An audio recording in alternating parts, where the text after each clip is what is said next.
নমস্কাৰ, মই Pranjal Phukan, managing director, Assam ITI Kokrajhar Tinsukia. আৰু আপোনালোকে চাবলৈ আৰম্ভ কৰিছে আপোনালোকৰ একমাত্ৰ প্ৰিয় channel Assam ITI। Assam ITI আপোনালোকক সকলোকে স্বাগতম জনাই আজি কিছুমান ITI আপডেট লৈ আহিছোঁ। আৰু বহুত দিনৰ বিৰতিৰ পাছত আপোনালোকৰ মাজলৈ আহিলোঁ। আৰু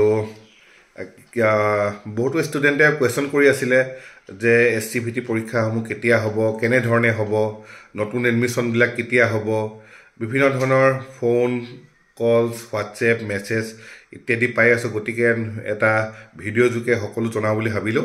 আৰু ক'ব বিচাৰিম এটা প্ৰথম খবৰটো হৈছে SCVT, যিসকল ছাত্ৰ ছাত্ৰীয়ে অসম চৰকাৰৰ state council for vocational training SCVT অধীনত ITI শিক্ষা লৈ আছিলে, সেইসকলৰ পৰীক্ষাসমূহ সোমবাৰ অৰ্থাৎ 18 ডিচেম্বৰৰ পৰা আৰম্ভ হ'ব, প্ৰেক্টিকেল পৰীক্ষা হ'ব। আৰু এটা বিশেষ আপডেট আছে, SCVT পৰীক্ষাসমূহ অনলাইন হ'বলৈ গৈ আছে।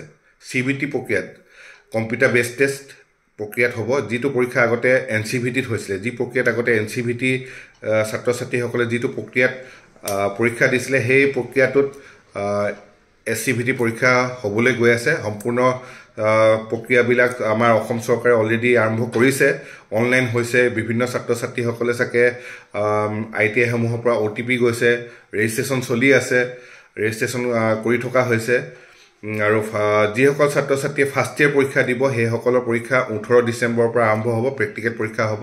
কিন্তু CBT কেতিয়া হ'ব সেই ৰুটিন বৰ্তমানেও ওলোৱা নাই, এতিয়ালৈকে কোনো আপডেট অহা নাই, অতি সোনকালে হ'ব।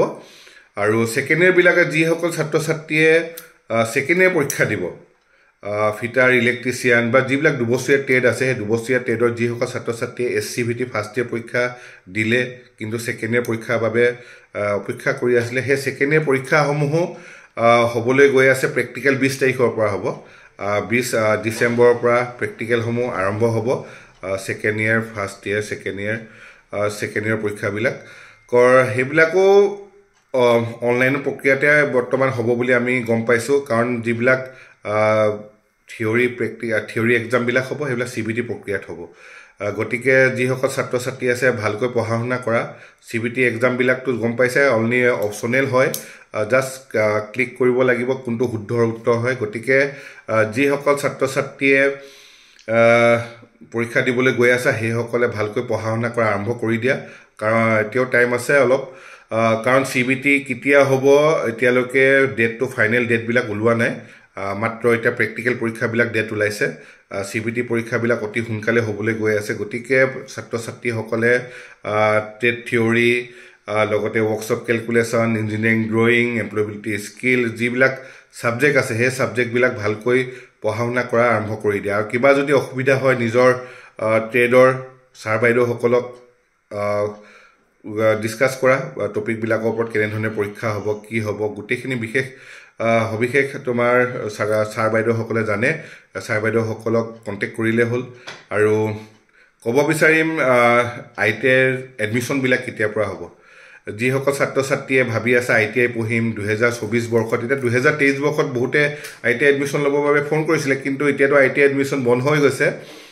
কাৰণ ITI এডমিশ্যনবিলাক এতিয়া ডিচেম্বৰ হৈ গ'ল, গতিকে ৰেজিষ্ট্ৰেশ্যন প্ৰক্ৰিয়া কেতিয়াবাই বন্ধ হৈ গ'ল, অনলাইন প্ৰক্ৰিয়া।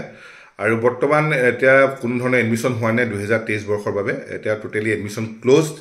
আৰু 2024 এডমিশ্যন মেট্ৰিক, হায়াৰ ছেকেণ্ডেৰী, যিবিলাকে মেট্ৰিক দিব বা হায়াৰ ছেকেণ্ডেৰী দিব, সেইসকলে ৰিজাল্টবিলাক যেতিয়া দিব, সেই ৰিজাল্টবিলাক দিয়াৰ পাছতে একচুৱেলি মেট্ৰিকৰ আৰু হায়াৰ ছেকেণ্ডেৰী ৰিজাল্টবিলাক যেতিয়া আউট হ'ব, আউট হোৱাৰ পাছতে ITI যি অনলাইন ৰেজিষ্ট্ৰেশ্যন প্ৰক্ৰিয়া এডমিশ্যনৰ বাবে আৰম্ভ হয়।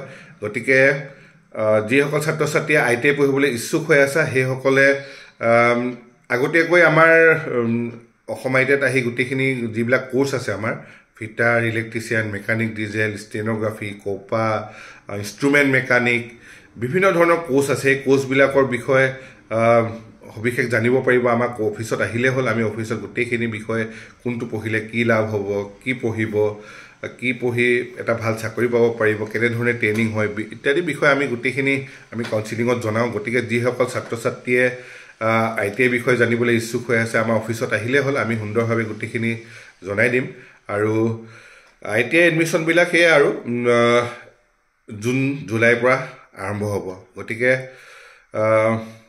যে খবৰ কৰি থাকিব আমি আৰু এডমিশ্যন হ'লে আমিতো আপডেট দিমেই আমাৰ যি ফেচবুক পেজ আছে অসম ITI লগতে আমাৰ YouTube channel Assam ITI Tinsukia এইবিলাক ছাবস্ক্ৰাইব কৰি থ'ব আমাৰ চেনেলকেইটা ছাবস্ক্ৰাইব কৰি দিব আমাৰ যিসকলে এতিয়াও ছাবস্ক্ৰাইব কৰা নাই আমাৰ অসম ITI ইউটিউব চেনেলটো সেইসকলে ছাবস্ক্ৰাইব কৰি দিব গোটেই আপডেটবিলাক ITI ৰিলেটেড হওক বা এডুকেশ্যন ৰিলেটেড কিবা যদি আপডেট থাকে আমি দি থাকিম গতিকে আমাৰ চেনেলটো ছাবস্ক্ৰাইব কৰি ৰাখিব আৰু বেল আইকনটো প্ৰেছ কৰি থ'ব যাতে আমাৰ ভিডিঅ'বিলাক আগতীয়াকৈ পায় আৰু লগতে আমাৰ অসম ITI এটা পেজো আছে ফেচবুকত সেই পেজটো লাইক কৰি দিব আৰু তেতিয়া গোটেই নতুন যিবিলাক ITI আপডেট থাকে বা চাকৰি খবৰ থাকে এপ্ৰেণ্টিছশ্বিপ ট্ৰেইনিঙৰ খবৰ থাকে সকলোবিলাক আমি আপডেট কৰি থাকোঁ পেজবিলাকত গতিকে কিবা যদি খবৰ থাকে পেজবিলাক লাইক কৰি থ'লে খবৰবিলাক পাই থাকিব আৰু সেইটোৱে কথা আৰু বিশেষকৈ আমাৰ যিসকল ছাত্ৰ ছাত্ৰীয়ে STVT পৰীক্ষা দিব সেইসকলক বেষ্ট অফ লাক ভালকৈ পৰীক্ষা দিয়া আৰু পৰীক্ষা যাতে ভালকৈ পাছ কৰিব লাগিব সকলোৱে ভালকৈ পঢ়া শুনা কৰা আৰম্ভ কৰি দিয়া প্ৰেক্টিকেল পৰীক্ষা সোমবাৰৰ পৰা আছে সকলো ফাৰ্ষ্ট ইয়েৰ লগতে ছেকেণ্ড ইয়েৰ যিসকলে এক্সাম দিব সকলোকে বেষ্ট অফ লাক ভালকৈ পৰীক্ষা দিয়া ভাল নম্বৰ আনা ভাল পাৰ্চেণ্টেজ আনা এটা ভাল চাকৰি পোৱা তাৰে কামনা কৰিলোঁ ধন্যবাদ জয় আই অসম